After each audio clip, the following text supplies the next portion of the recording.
L'histoire commence dans un bâtiment magique flottant dans le ciel, avec le protagoniste Kai, qui voit une fille avec des ailes, enchaînée devant lui. Il ne sait pas si cette femme est un ange ou un démon. La fille le remarque et lui demande de l'aide. Kai est choqué. Peu importe ce que la fille est, il serait impossible pour elle de demander de l'aide à un humain à cause de la guerre passée. C'est ce qu'il sait. Alors, que s'est-il passé dans le monde?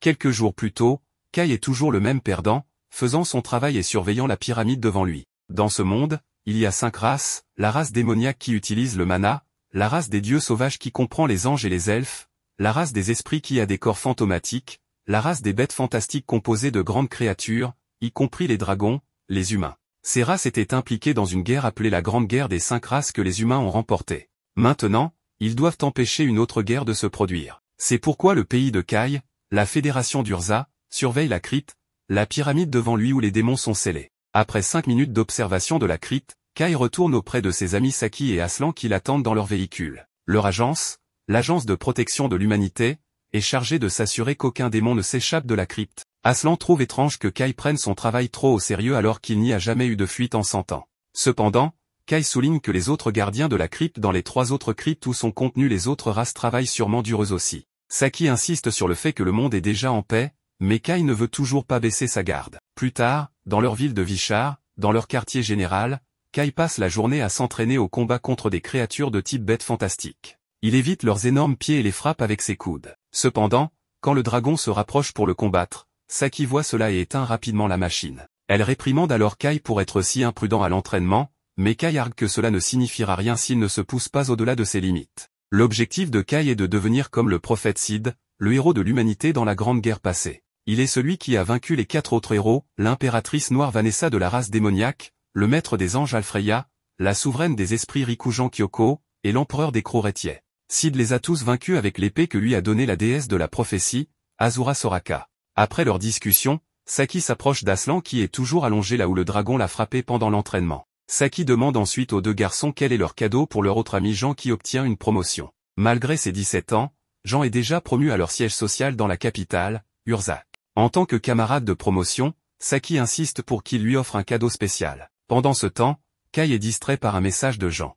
Les autres lisent le message et découvrent que Jean demande à rencontrer Kai en secret, sans que les 2 autres ne le sachent. Cela amène Saki et Aslan à taquiner Kai sur une éventuelle relation secrète avec Jean. Cependant, Kai s'échappe en courant pour fuir ses 2 amis. Le lendemain, Kai va rencontrer Jean. Lorsqu'elle arrive, elle demande à Kai pourquoi il porte son uniforme et est complètement équipé alors qu'ils sont censés être en congé aujourd'hui. Kai avoue qu'il vient en fait de quitter leur quartier général après s'être entraîné le matin. Ils se dirigent ensuite vers leur mission, faire du shopping. Jean regarde les bijoux dans la vitrine d'un magasin et révèle à Kai qu'elle prévoit d'offrir un cadeau à Saki et Aslan. Elle sait déjà qu'il prévoit de lui offrir un cadeau, alors elle veut leur offrir quelque chose en retour, car ils pourraient ne plus jamais se revoir. Kai souligne que le déploiement de Jean ne dure que 2 ans et qu'elle peut revenir ensuite, mais Jean rétorque qu'à ce moment-là, Aslan et Saki auront aussi terminé leur déploiement et retourneront à la vie civile. Jean est triste que, parmi leur groupe, seuls elle et Kai soient assez sérieux pour continuer leur carrière à l'agence.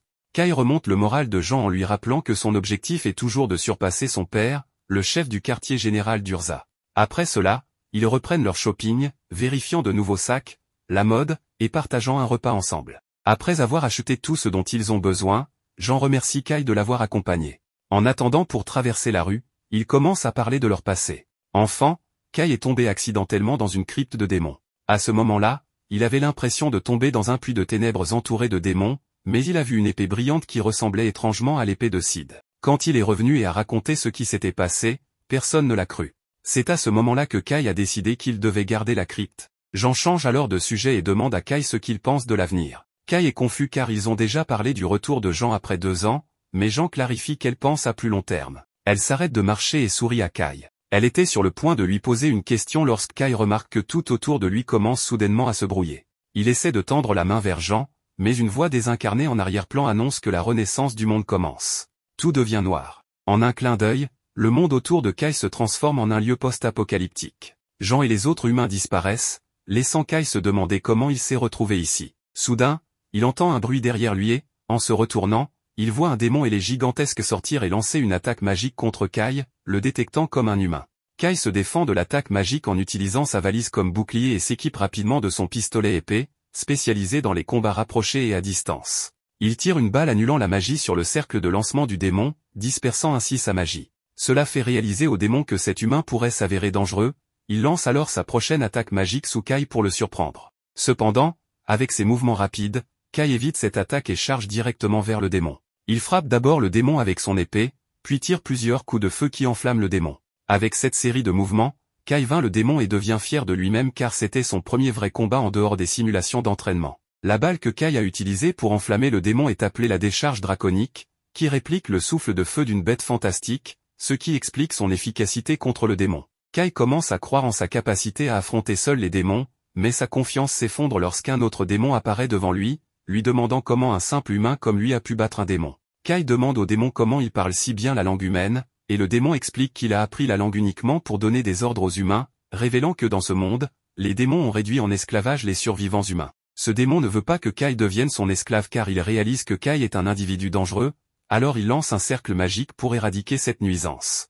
Juste au moment où il s'apprête à lancer l'attaque, l'ami de Kai, Saki, arrive avec son véhicule et aveugle le démon en lui lançant une grenade éclairante. Dans le bref moment où le démon essaie de gérer la lumière aveuglante, Saki attrape Kai et s'éloigne avec lui. Elle fait ensuite un rapport rapide à son supérieur via un dispositif de communication, informant qu'elle a sécurisé un errant, indiquant que cette version de Saki est différente de celle que Kai connaît. Saki ne reconnaît pas Kai et demande au conducteur, qui est l'autre ami de Kai, Aslan, s'il le connaît. Recevant des réponses négatives de la part de ses deux amis, Kai se demande pourquoi personne ne se souvient de lui. Il leur dit qu'il faisait partie de la même équipe à l'Agence de protection de l'humanité, mais Saki affirme qu'elle et Aslan n'ont jamais fait partie d'une telle équipe et sont en réalité des soldats de la force de résistance.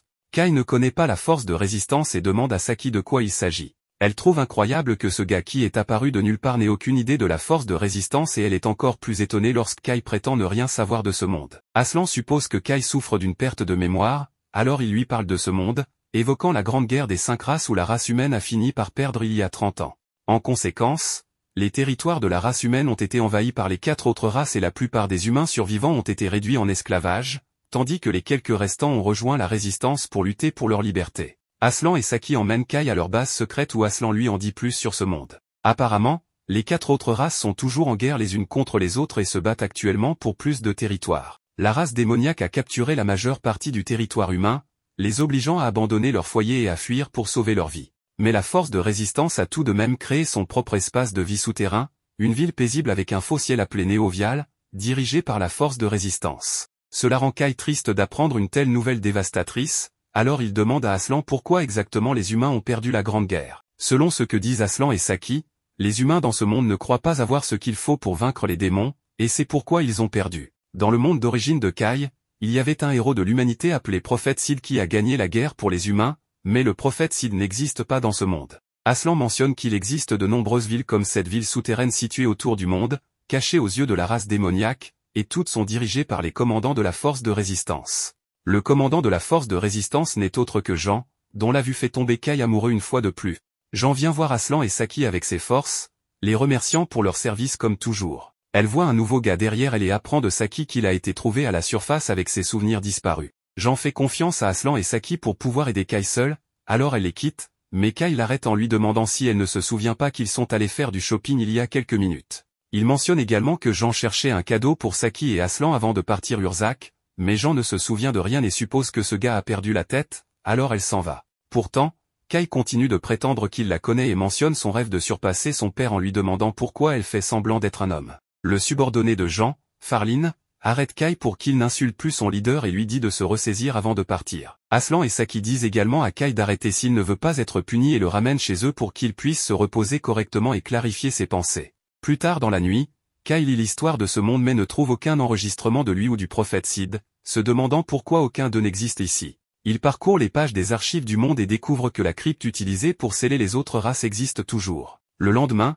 il demande à Saki à propos de la crypte, qui prétend ne pas être familier avec ce terme, alors il décide d'aller inspecter l'endroit seul. Il commande à Aslan de lui donner son appareil de communication et part seul. Utilisant leur appareil de patrouille, il atteint l'emplacement de la crypte et découvre que le sceau de la crypte est ouvert. Il entre alors dans le chemin menant à l'intérieur du sceau et trouve commodément une épée lumineuse à l'intérieur qu'il reconnaît comme étant l'épée que le prophète devait utiliser pour vaincre les 4 autres races. Bien sûr, il prend l'épée légendaire pour lui et est instantanément transporté à un endroit dans les cieux où une fille ressemblant à une humaine avec des ailes moitié démon et moitié ange est enchaînée. Voyant Kai, la fille éclate en larmes et le supplie de la libérer de ses chaînes. Kai a du mal à comprendre de quelle race est cette fille, mais celle-ci lui dit qu'elle s'appelle Rin et le supplie de la sauver encore une fois avant de s'évanouir. Kai s'approche de la fille et hésite encore à l'aider ou non, mais il déteste principalement les démons et elle ne ressemble pas à un démon, alors contre son meilleur jugement, il décide de la libérer. Il essaie d'utiliser son épée pour couper les chaînes en deux, mais elles sont trop solides et ne montrent aucun signe de dommage.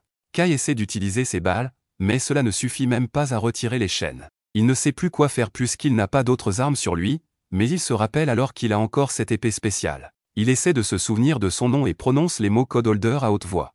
En faisant cela, son épée pistolet commence à se transformer et Kai n'en revient pas de tenir l'épée que Sid a utilisée pour sauver l'humanité dans son espace temporel. Il lève l'épée et frappe les chaînes encore une fois et pendant une fraction de seconde, on dirait qu'il vient de détruire la dimension, mais tout revient à la normale et les chaînes sont coupées en deux. La fille est libérée et commence à tomber par terre, alors Kai la rattrape et dès qu'elle ouvre les yeux, elle est effrayée et s'éloigne rapidement de Kai avant de crier pour que quelqu'un nommé Vanessa se montre. Elle dit qu'elle veut une revanche avec Vanessa et que ce n'est pas juste de lui envoyer un démon minable pour l'assassiner. Cependant, avant que Kai puisse expliquer qu'il n'est pas un démon, Rin a déjà commencé à l'attaquer parce qu'elle déteste les démons. Il parvient à esquiver la première attaque, mais il ne peut pas faire de même pour la deuxième explosion d'énergie que Rin lui envoie. Il commence à regretter de l'avoir aidé après tout, mais alors que l'explosion se dirige droit vers lui, il se rappelle quelque chose que le système a mentionné à propos du Code Holder étant capable de couper le destin lui-même. Il prend donc le Code Holder et l'utilise pour trancher la boule magique en deux.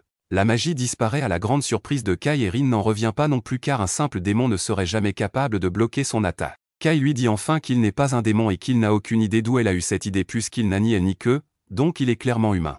Rin réalise son erreur et s'excuse de l'avoir pris pour un démon et de l'avoir attaqué sans raison, mais elle déteste vraiment les démons, donc c'est toujours de la violence directe dès qu'elle en rencontre un. Kai est au moins certain qu'elle n'est pas un démon, mais il ne sait toujours pas de quelle race elle est, alors il lui demande. Rin le supplie de ne pas poser de questions à ce sujet. Kai accepte de laisser tomber le sujet de sa race pour le moment, mais il a encore d'autres questions à poser, comme où ils sont exactement. Malheureusement, Rin n'a aucune idée non plus de cet endroit. Tout ce dont elle se souvient, c'est qu'elle combattait Vanessa et tout d'un coup elle s'est retrouvée emprisonnée ici. Kai reconnaît le nom et demande si Rin parle de la même Vanessa qui est le héros des démons et Rin confirme. Sa surprise grandit en apprenant que Rin a osé affronter un héros, alors il demande si elle est vraiment si forte. En réponse, Rin déclare fièrement qu'elle pourrait anéantir toute une armée de démons toute seule si elle le voulait, mais d'après ce qu'elle a vu, Kai est tout aussi impressionnant qu'elle puisqu'il a réussi à arrêter ses attaques. Elle lui demande comment il a fait, alors Kai est sur le point de lui parler de son épée, mais il remarque alors un portail derrière Rin d'où émerge un monstre hideux. Le monstre dit quelque chose à propos de l'entité de la singularité du destin s'étant réveillée et comme elle représente une grande menace pour le nouveau monde, il va commencer le protocole pour l'éliminer. Le monstre tente de frapper Rin, mais Kai la tire en sécurité à la dernière seconde. La puissance de ce monstre est redoutable, alors Kai dit à Rin qu'ils n'ont pas d'autre choix que de fuir et Rin est d'accord, alors il lui prend la main et ils s'enfuient tous les deux. Malheureusement, ils ne savent pas où se trouve la sortie et le monstre a toujours accès au portail. Il tend son tentacule dans le portail et attrape Rin. Il déclare alors avoir capturé la singularité. Le protocole de suppression commence et il forme plusieurs orbes pour effacer Rin de l'existence. Kai ne peut supporter de voir cela, alors il décide de ne plus rester là et d'agir pour sauver Rin. Il utilise à nouveau l'épée dorée et avec elle, il tranche le tentacule du monstre en deux, tout en infligeant des dégâts importants à la dimension. Le monstre le repère et reconnaît qu'il tient l'épée interdite, mais ne comprend pas pourquoi l'épée est ici ni comment un humain pourrait l'avoir en sa possession. Puisque Rin est maintenant libre, Kai n'a pas l'intention de rester pour découvrir ce que le monstre va faire, alors il attrape Rin et saute à travers le trou dans la dimension, les ramenant au cimetière sur Terre. Kai est un peu confus, mais il est heureux qu'ils aient réussi à s'échapper en un seul morceau, et Rin est surtout soulagée car elle avait vraiment peur de mourir. C'est la première fois que quelqu'un se soucie suffisamment pour l'aider, toute sa vie, elle a été rejetée par toutes les autres races qui lui ont dit qu'elle n'était pas des leurs. Cependant, parmi toutes les races, les démons ont été les plus cruels envers elle, l'appelant toujours une abomination, ce qui est la raison pour laquelle Rin a eu une énorme dispute avec Vanessa. Kai la réconforte et dit qu'il comprend comment elle se sent, puisque tous ses amis ne se souviennent plus de lui et qu'il se sent donc seul au monde. L'histoire qu'il se rappelle est celle où les humains ont gagné la grande guerre des 5 races, mais dans ce monde, il semble que les démons occupent les villes humaines. Rin est un peu confuse car elle ne se souvient pas que les démons aient jamais eu l'avantage contre les humains. En fait, juste au moment où elle se battait avec Vanessa, elle se rappelle que les humains commençaient à gagner la guerre et que les démons se plaignaient que c'était à cause du héros humain. Kai s'excite et demande si Rin se souvient de Sid, mais malheureusement, elle ne l'a jamais rencontré, donc elle ne peut pas le dire avec certitude. Kai réalise qu'il a peut-être réagi de manière excessive et s'excuse auprès de Rin, mais au moins il a confirmé qu'il et Rin viennent du même passé, donc ils doivent être les mêmes. Rin se rapproche de Kai et dit qu'il est la première personne à s'associer à elle, ce qui la rend plutôt heureuse. Ils quittent tous les deux le cimetière un peu plus tard, et Rin demande à Kai ce qu'il prévoit de faire maintenant. Mais avant qu'il puisse répondre, Rin s'effondre par terre d'épuisement.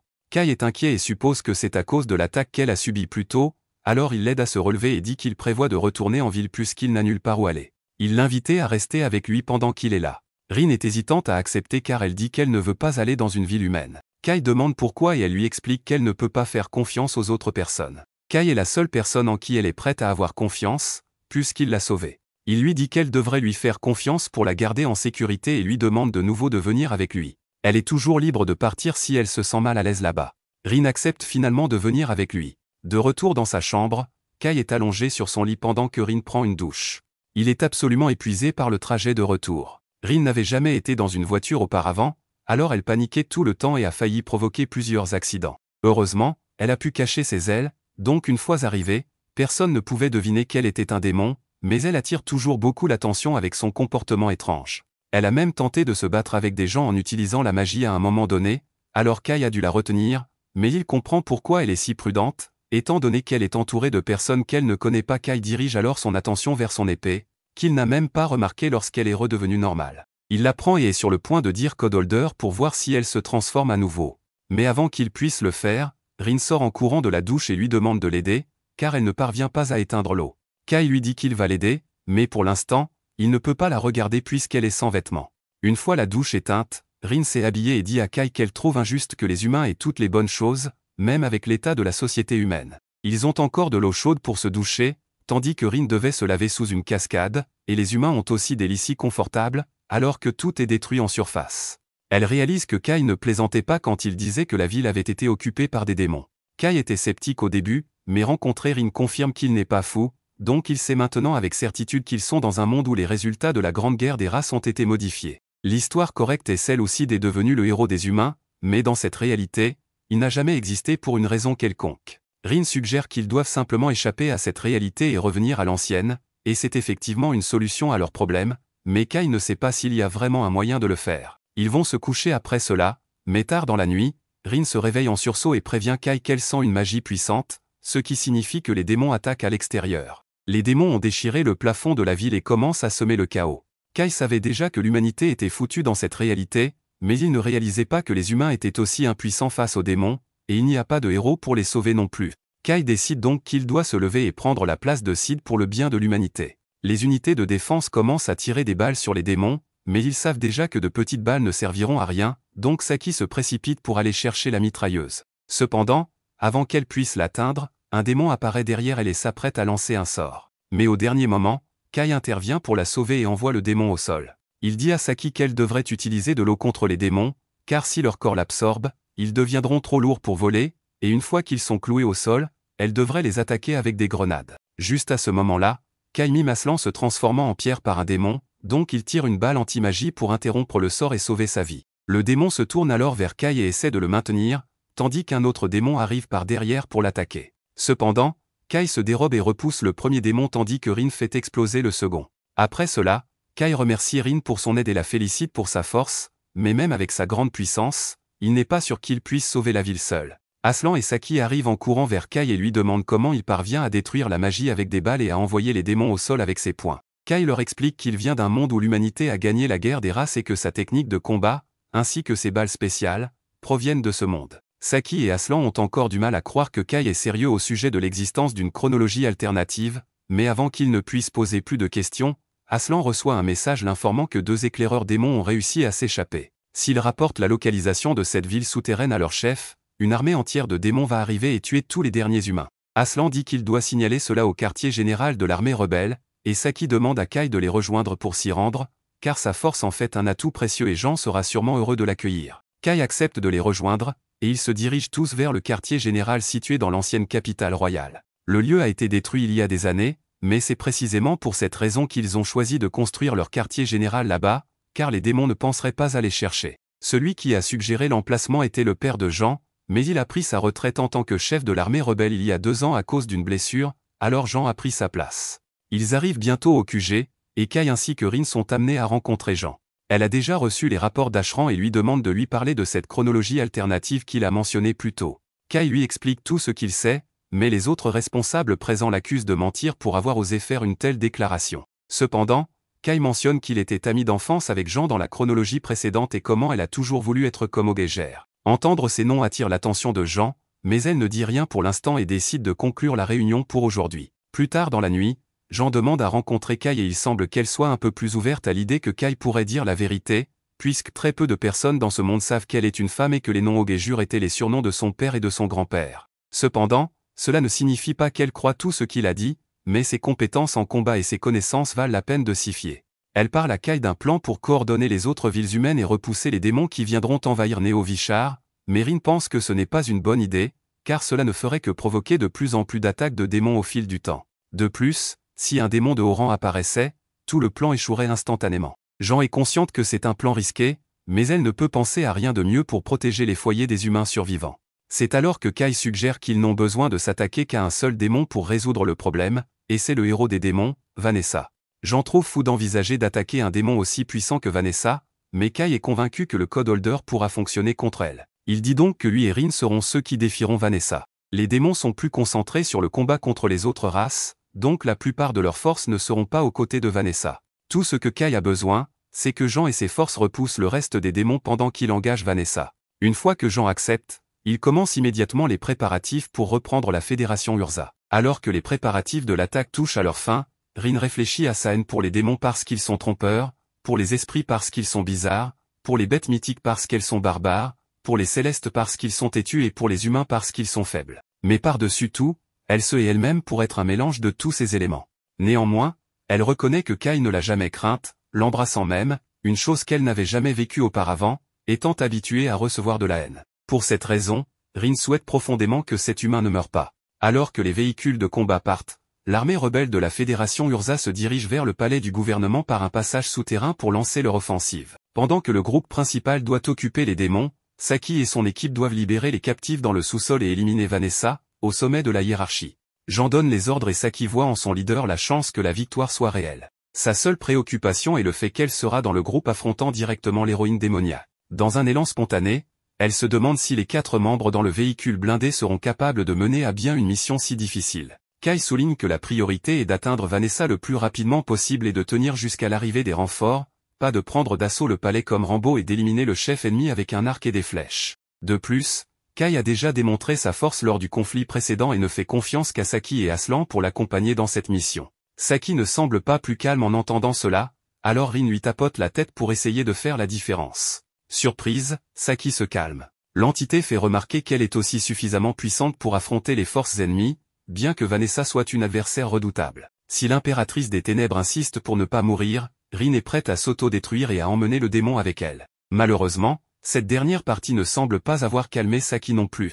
De même, Aslan avoue être inquiet puisque personne ne sait à quoi ressemblera le palais à leur arrivée, surtout avec les rebelles se déplaçant en si grand nombre, ce qui facilite leur découverte par les ennemis. À ce sujet, Kai leur rappelle que les démons sont sensibles à la magie et que les humains ne possèdent pas de pouvoir magique, ce qui pourrait camoufler les hommes jusqu'à ce qu'ils atteignent l'objectif. Aslan se calme un peu à cette information et ajoute que tous les rebelles seront à jamais gravés dans les mémoires grâce à cette mission, peut-être même bien récompensés. En entendant cela, Kai commente que cet Aslan est plus fort que celui de son monde d'origine et Aslan se demande si c'est une sorte de compliment. Peu après avoir atteint la fin du passage souterrain, Jean rassemble tous les camarades de l'armée rebelle et les remercie pour la confiance qu'ils ont placée en leur chef. Le commandant souligne la bravoure et la loyauté de ses soldats, qui sont le dernier espoir de l'humanité, et reconnaît que beaucoup doivent se sentir peu sûrs avec si peu de temps pour se préparer à cette attaque. Cependant, elle leur rappelle que la résistance de la Fédération Urza n'est pas nouvelle. Des années de batailles intenses contre la domination des démons ont laissé chacun d'entre eux avec des cicatrices de guerre,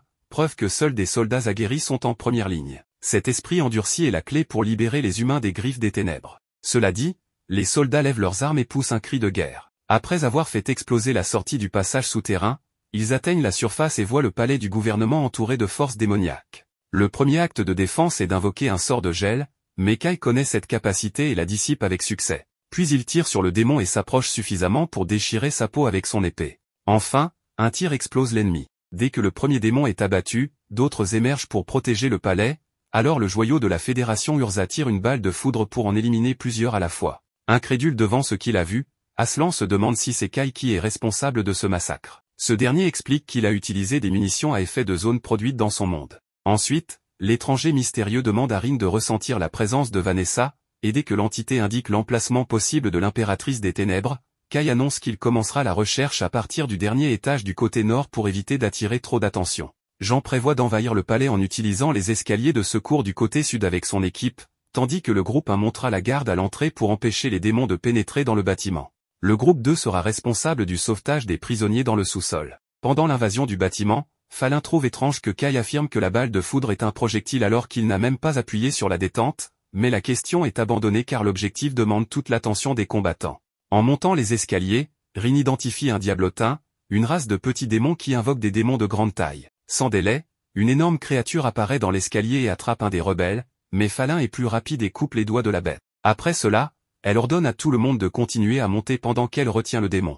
À l'entrée du palais, le groupe 1 tire sur les attaquants du mieux qu'il peut, tandis que le groupe 2 atteint les prisonniers dans le sous-sol. L'équipe principale continue son chemin avec le commandant en tête jusqu'à ce qu'elle soit touchée par un piège électrique qui rend tous les soldats nerveux. Cependant, lorsque la fumée se dissipe, Jean avance indemne et demande à tout le monde de se calmer, car elle est protégée par l'ingénierie elfique en portant la combinaison de la lumière sacrée. À côté de la leader, un énorme démon s'approche, alors elle ordonne à Kai et à son unité de partir à la recherche de Vanessa pendant qu'elle combat l'ennemi avec ses hommes. Connue sous le nom de la chevalière de la lumière sacrée, Jean brandit sa lame devant l'adversaire. Plus loin, le groupe de Kai porte un brassard produit par la magie de Rin qui dissimule la présence de celui qui le porte. Continuant leur chemin, ils rencontrent une créature gigantesque qui fait trembler le fusil de Saki, alors Rin essaie de contrôler l'anxiété de sa compagne pour qu'elle ne fasse pas de bruit. Protégée par une barrière invisible pour le démon, les humains poussent un soupir de soulagement lorsque la bête passe sans détecter les intrus. Avec cela, tout le monde exhale de soulagement et se dirige vers l'une des salles du palais où se trouvent les disjoncteurs. Aslan déclare que si Kai et Rin échouent à vaincre Vanessa, lui et Saki couperont toutes les lumières pour faciliter la fuite de tout le monde. Cependant, peu après que Kai et Rin ont continué leur périple, l'alarme du palais se déclenche malgré la barrière de Rin toujours fonctionnelle, ce qui amène le garçon à supposer que les capteurs infrarouges du bâtiment sont toujours actifs. Pour cette raison, ils accélèrent le pas, rencontrant un démon qui exprime son dégoût pour les ailes de Rin, les qualifiant de vue chaotique et désagréable. Profitant de la tendance du démon à parler, Kai lui demande s'il est celui qui maintient le système de surveillance, mais le monstre ne répond jamais directement à ce que l'humain veut savoir. Au lieu de cela, il les provoque en disant que Vanessa est ravie de cette invasion et, surtout, curieuse de savoir pourquoi les humains ont décidé de se suicider. Ne tombant pas dans la provocation, Kai essaie de profiter de l'occasion pour demander si le démon peut les conduire à leur héroïne, mais le monstre ne veut pas manquer l'occasion de s'amuser avec les humains devant lui. Avec cela, la créature et ses subordonnés invoquent des boules de feu contre leurs ennemis, ce qui pousse Rin à attraper Kai et à esquiver les flammes avec ses ailes. Après avoir échappé à la première salve, l'entité jette l'homme au sol et l'isole de la bataille avec un mur de glace afin que Kai puisse continuer son chemin vers Vanessa. N'ayant pas d'autre choix, le garçon continue tandis que les démons sentent une odeur angélique, elfique, naine, spirituelle et draconique sur la femme, et même une odeur démoniaque dans cette entité mystérieuse. Confus, il lui demande ce qu'elle est, mais même Rin ne le sait pas. Tout ce qu'elle sait à ce moment, c'est qu'elle déteste ces créatures hideuses. Pendant ce temps, Kai trouve une énorme porte et entre dans la salle du trône où Vanessa accueille l'humain. Devant cette figure, Kai ne peut s'empêcher de trembler légèrement. En même temps, Jean affronte le démon gigantesque, mais peine à pénétrer l'armure de l'adversaire. Elle déverrouille alors la forme de son arme, révélant un arc long lunaire, et perce enfin l'armure de l'ennemi avec une flèche. Presque mort, le démon observe que la magie elfique intense que cette humaine utilise consomme progressivement sa vie, car les humains ne sont pas préparés à gérer ce genre d'influence. Pour cette raison, le démon croit que le commandant a choisi la mort. Jean enfonce alors son épée dans la tête du démon et confirme qu'elle a choisi de mourir car c'est seulement ainsi que l'humanité pourra gagner cette guerre. Soudain, un autre ennemi l'attaque par derrière, mais Falin revient à temps et repousse la menace. Pendant un moment, le chien des enfers à 3 têtes se relève et note qu'il a entendu parler de Dragonard, un humain qui combat en utilisant un croc de dragon comme arme, tout comme Falin. Pendant ce temps, Vanessa demande à Kai s'il ne va pas déposer son arme comme beaucoup d'autres l'ont fait en découvrant que le chef des démons est une succube. Ainsi, elle pourrait coucher avec lui pour passer le temps. Kai refuse la proposition et déclare que la nature du démon est la folie alimentée par la violence. Vanessa rit et reconnaît que le garçon a bien réagi, car beaucoup deviennent ses esclaves avec un simple charme comme celui-ci. Elle demande alors si l'humain présent est le commandant rebelle portant la combinaison elfique, mais Kai prétend qu'il est juste un étranger d'un monde où Vanessa a été vaincue. Bien que sceptique, l'impératrice demande qui a réussi à la faire tomber dans cette histoire, et Kai dit que ce sont les humains. Confrontée à toutes les menaces infiniment plus dangereuses, Vanessa rit encore plus en entendant qu'elle est morte de la main d'un humain. Puis Kai explique que ce n'était pas n'importe quel humain, mais le prophète Sid. En entendant ce nom, Vanessa perd toute sa grâce, car ce nom lui rappelle de nombreuses choses désagréables comme le détenteur du code et la réincarnation du monde. Avec cela, elle change de posture et attaque l'humain avec de la magie, mais Kai brise le sort avec peu de difficulté, laissant Vanessa incrédule. Sans lui donner une chance de réfléchir, l'homme contre-attaque avec son épée et tranche la poitrine de l'adversaire, mais ce n'était qu'une illusion de succube. Derrière l'humain, la véritable impératrice des ténèbres manque de le faire exploser. Vanessa félicite l'ennemi pour sa capacité à esquiver et pour l'arme qu'il porte, qui non seulement annule la magie, mais déclenche également une attaque semblable à un souffle de dragon. Cela la pousse à croire que cet individu vient vraiment d'un autre monde. Plus prudente, elle lance une invocation des ténèbres, les flammes du purgatoire, qui pulvérisent le mur derrière l'humain, mais Kai parvient à s'échapper. Irritée, elle promet de mettre fin au combat en conjurant l'explosion du chaos, qui fait éclater tout le sol du bâtiment dans une déflagration dévastatrice secouant chaque partie de la structure. Souveraine dans les cieux, Vanessa suppose qu'il n'existe aucun être capable d'échapper à cette attaque, sauf s'il s'agit d'un héros des 5 races. Cependant, Kai Sakura Vento reste debout devant elle. Effrayée, Kai imagine que l'épée de Sid l'a encore une fois sauvée. Ensuite, Rin arrive avec plusieurs blessures après avoir craint que Kai soit mort, jusqu'à ce qu'un portail s'ouvre dans le ciel et que des griffes métalliques tiennent Vanessa. Une voix métallique annonce qu'elle a détecté des fluctuations inattendues chez l'héroïne démoniaque après que Vanessa a entendu le mot Sid. Pour cette raison, le robot initie une excision par l'astérisé pour effacer le code de Vanessa du monde. Mais l'impératrice des ténèbres réagit avec l'aptitude gloire. Selon la succube, elle ne sera pas vaincue par un simple Alfreya. Subissant d'énormes dégâts, le robot se retire dans le portail, laissant Kai et Rin terrifiés par la force démontrée par l'héroïne démoniaque. Rin note que Vanessa a toujours été forte, mais celle de l'autre monde n'était pas aussi terrifiante que celle-ci. Irritée, l'impératrice remarque que certaines blessures sur son corps ne guérissent pas, mais cela ne change pas le fait qu'elle va écraser les 2 adversaires devant elle. Rin sait qu'ils n'ont aucune chance contre Vanessa, alors avant que Vanessa n'attaque, elle s'élance et lui fait un plaquage comme une joueuse de football américain, tout en disant à Kai de s'enfuir, car elle ne pourra pas retenir Vanessa très longtemps. Rin crée une barrière de prison d'ombre autour d'elle-même et de Vanessa pour gagner du temps. Bien que Vanessa reconnaisse cette magie comme étant celle des esprits, elle est bien trop faible pour lui résister. Rin est projetée au loin par la force de Vanessa détruisant la barrière. Mais avant que Vanessa ne puisse en finir avec elle, Kai commence à charger pour attaquer. Comme il a attiré son attention, elle dirige son attaque vers lui à la place. Bien que Kai ait réussi à bloquer la majorité des dégâts, il semble tout de même être gravement blessé. Rin ne peut pas croire qu'elle a laissé Kai se faire tuer, et Vanessa se moque d'elle en lui demandant si elle compte essayer de venger la mort de Kai ou peut-être s'enfuir seule. Rin en a assez d'entendre la voix de Vanessa et décide de faire tout ce qui est en son pouvoir pour s'assurer que Vanessa paie pour cela. Alors que Rin libère toute sa puissance, son corps se transforme, affichant les caractéristiques des 5 races. Vanessa trouve cela amusant, mais Rin ne joue plus. Elle frappe Vanessa avec une telle force que le sourire disparaît de son visage. Sous cette forme, Rin semble être capable de rivaliser avec la puissance de Vanessa et de la malmener, mais il est évident que Vanessa ne faisait que s'amuser. Elle trouve la forme chaotique de Rin vraiment intéressante et se demande pourquoi Rin ne l'a pas utilisée plus tôt, car elle aurait pu gagner assez de temps pour que Kai s'échappe. Elle demande si Rin avait peur de montrer sa véritable nature ou d'être appelée un monstre. Rin commence à pleurer, mais Vanessa lui rappelle qu'elle n'a personne d'autre à blâmer qu'elle-même. Vanessa est le héros démoniaque, donc elle fera ce qu'elle veut, mais Rin avait la chance de sauver Kai et elle a choisi de ne pas tout donner par peur. C'est donc son hésitation qui a tué Kai. Aussi difficile que ce soit à admettre pour Rin, Vanessa a raison.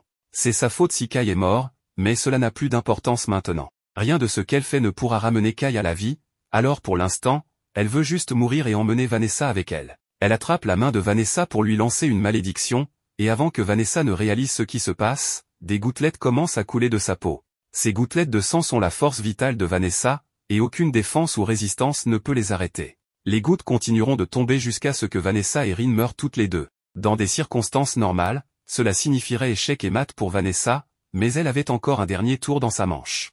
L'instant suivant, Rin s'effondre au sol, et Vanessa explique que bien que la malédiction ne puisse pas être contrée, son efficacité dépend toujours du pouvoir magique du lanceur. Normalement, Rin aurait eu assez de magie pour réussir, mais elle se trouve actuellement dans la base de Vanessa, où elle avait préparé certaines contre-mesures en cas d'attaque par une autre race. C'est pourquoi il y a un cercle de malédiction à grande échelle derrière Vanessa qui affecte les esprits, les bêtes magiques et les célestes. Comme Rin est en partie les 3, la malédiction est 3 fois plus efficace contre elle. C'est donc incroyable que Rin ait tenu aussi longtemps.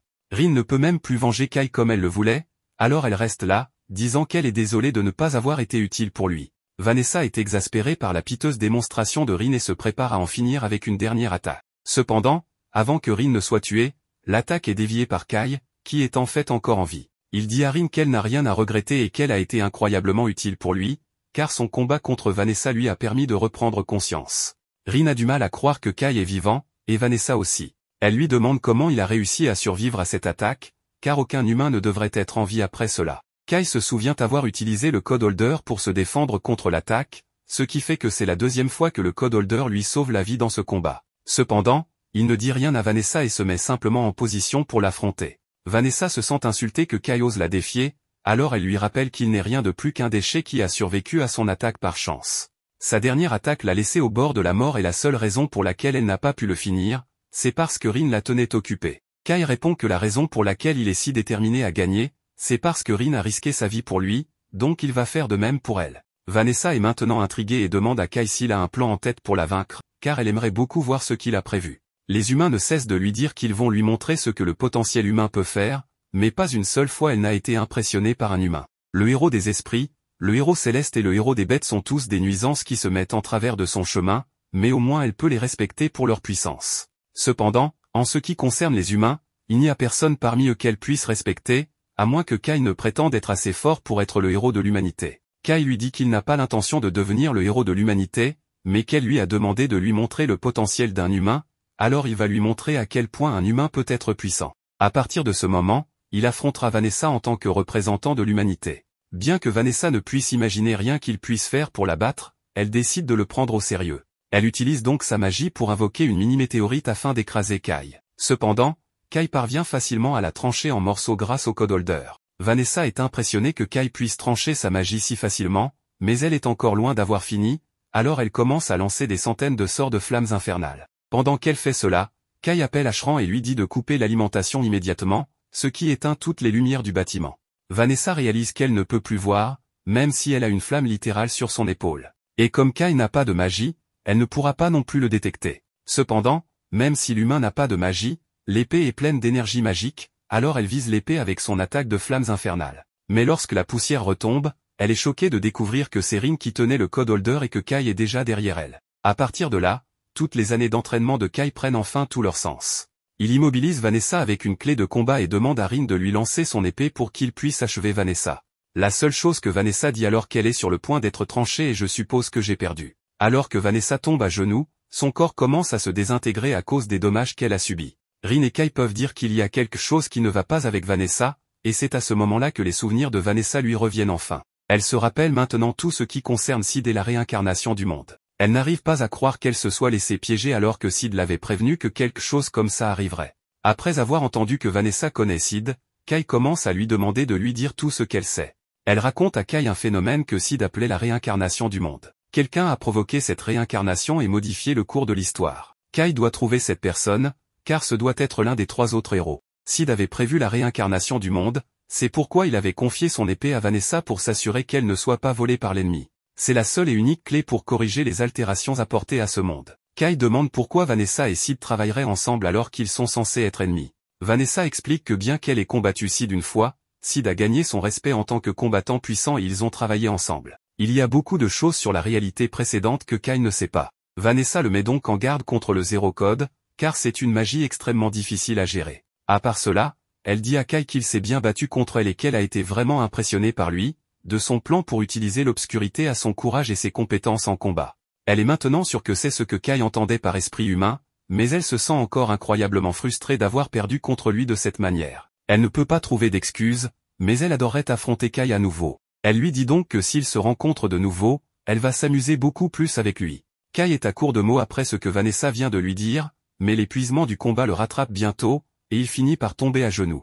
Cependant, il est soulagé d'avoir finalement réussi à vaincre Vanessa. La nouvelle de la défaite de Vanessa se répand parmi tous les survivants humains et, avant longtemps, ils se rassemblent tous à nouveau à la Fondation Urza pour commencer à la reconquérir. Les choses commencent enfin à s'améliorer pour les humains, mais alors que tout le monde est heureux de la dernière victoire de l'humanité, Kai est encore perdu dans ses pensées sur ce que sera sa prochaine étape. Rin lui demande si quelque chose ne va pas et il répond qu'il pensait qu'il leur était arrivé quelque chose à tous les deux, ce qui explique pourquoi ils sont les seuls à se souvenir de l'ancien monde. Mais s'il doit croire ce que Vanessa a dit, c'est en réalité le contraire qui est vrai, le monde autour d'eux a été modifié et ils sont les seuls à être restés les mêmes. Rin dit qu'elle veut que les choses redeviennent comme elles étaient car elle trouve ce monde vraiment effrayant, et Kai est d'accord avec elle, mais il ne sait toujours pas comment ils vont tout remettre en ordre. À ce moment-là, Jean s'approche de Kai et Rin pour leur exprimer sa gratitude. Même si la ville est en ruine, la seule raison pour laquelle les humains ont pu la reconquérir est grâce aux efforts de Kai et Rin. C'est pourquoi elle veut les remercier au nom de l'armée rebelle. Cependant, elle ne peut s'empêcher de remarquer que Kai et Rin ne semblent pas très heureux malgré leur victoire. Kai lui dit qu'il est en fait assez soulagé d'avoir gagné, car il doute qu'il pourrait battre Vanessa s'il la rencontrait à nouveau. Maintenant que Vanessa est partie, les humains peuvent reconstruire la ville telle qu'elle était, voire mieux qu'elle n'a jamais été, mais cela devra être pris en charge par quelqu'un d'autre. Les personnes qui étaient présentes lorsque la Fédération est tombée aux mains des démons seraient bien mieux placées pour diriger les efforts de restauration, alors elle ne va pas le faire. Cependant, si elle ne veut pas aider à la reconstruction, Kai et Rin lui demandent ce qu'elle compte faire à la place. Jean explique qu'il y a 3 autres fédérations qui ont été conquises par les autres races, la Fédération Io, la Fédération Urne et la Fédération Schultz. Chacune est actuellement sous le contrôle de l'une des races restantes et chacune a une armée rebelle humaine qui se bat contre elle. Elle prévoit de se rendre là-bas pour aider à lancer une opération à grande échelle visant à former un front rebelle unifié. La nouvelle de la défaite de Vanessa s'est déjà répandue à travers le continent et les humains partout sont plus motivés qu'ils ne l'ont été depuis des lustres grâce à cela. C'est pourquoi Jean espérait que Kai et Rin seraient prêts à venir avec elle pour aider les autres armées rebelles. S'ils travaillent ensemble, ils pourraient accomplir la même chose que les humains du monde d'origine de Kai et se débarrasser de toutes les autres races. Jean prendra personnellement le commandement des soldats et les mènera pour s'assurer que Kai et Rin reçoivent tout le soutien possible, alors elle veut que Kai combatte à leur côté. Kai semble stupéfait pendant un moment, alors Jean pense qu'il est important de mentionner qu'il sera adéquatement rémunéré pour tout ce travail héroïque. Mais ce n'est pas que Kai ne veuille pas aider l'humanité à gagner la guerre, il pensait juste à quel point cette version de Jean est mature. Dans sa version de la réalité, Jean était une personne incroyable, mais elle avait aussi un côté enfantin. Elle faisait des choses comme l'appeler au milieu de l'entraînement pour lui demander de sortir faire du shopping et s'inquiéter de son avenir avec ses amis, mais il est difficile d'imaginer cette version de Jean faisant ces choses. Kai accepte de rejoindre Jean pour combattre les autres races et libérer l'humanité, alors il tend la main à Jean en signe de coopération et ils se serrent la main. Ils descendent ensuite au rez-de-chaussée et Jean s'adresse à tous les soldats en leur demandant s'ils ont tous bien eu un bon repos. Ils sont tous rayonnants d'énergie car c'est la première fois qu'ils ont pu dormir sans craindre d'être attaqués par des démons. Ils sont tous excités d'avoir reconquis Urza et Jean les informe du plan pour reconquérir les autres fédérations. Pendant ce temps, Kai parle à Rin et lui dit qu'il va mettre fin à la guerre des 5 races lui-même. Si ce monde n'a pas de cible pour le sauver, alors il va devoir intervenir et devenir le héros de l'humanité à la place. Et pendant qu'il y est, il trouvera la personne derrière la réincarnation du monde et remettra le monde en ordre.